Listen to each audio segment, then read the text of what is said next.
நமது இந்திய அரசியலமைப்பின்படி மொழிகள் டேஸ் கீழ் வருகின்றது. அதாவது as per our Indian constitution language comes under. So மொழிகள் எந்த அட்டவணையில் வருது அப்படின்னு கேட்டிருக்காங்க. ஸோ மொழிகள் எந்த அட்டவணையில் வரும்னா 8வது அட்டவணை. ஓகேவா? ஸோ அண்ட் தென் மொத்தம் அஃபிஷியலாக நம்ம இந்தியாவில் எத்தனை லாங்குவேஜ் இருக்குது அப்படின்னு கேட்டிங்கன்னா 22 லாங்குவேஜஸ் இருக்குது. ஓகேவா? அண்ட் இது எந்த பார்ட் ஆஃப் த கான்ஸ்டியூஷன் சொல்லுது அப்படின்னு பார்த்தீங்கன்னா பார்ட் 17. ஓகேவா?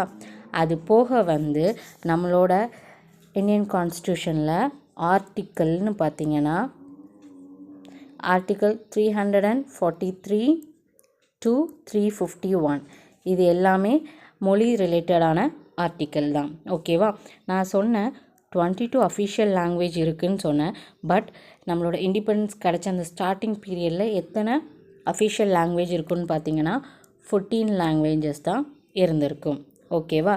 அண்ட் தென் எந்த லாங்குவேஜ்லாம் அதுக்கப்புறம் ஆட் பண்ணியிருப்பாங்க அப்படின்னு பார்த்தீங்கன்னா சிந்தி லாங்குவேஜை 1967 ஆட் பண்ணியிருப்பாங்க.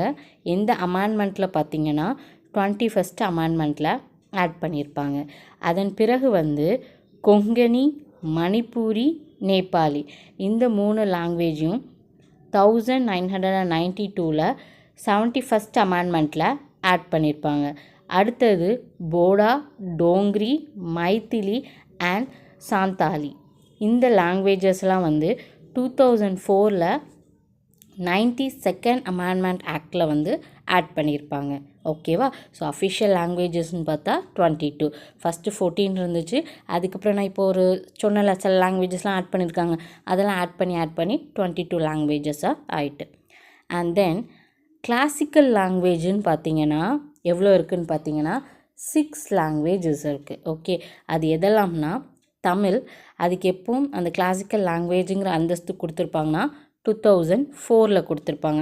அடுத்தது சான்ஸ்கிரிட்டுக்கு 2005, கன்னடாவை அண்ட் தெலுங்கு ரெண்டையுமே 2008 கிளாசிக்கல் லாங்குவேஜ் அனௌன்ஸ் பண்ணியிருப்பாங்க. அண்ட் தென் மலையாளமை 2013, ஒடியாவை 2014 கிளாசிக்கல் லாங்குவேஜாக அனௌன்ஸ் பண்ணியிருப்பாங்க.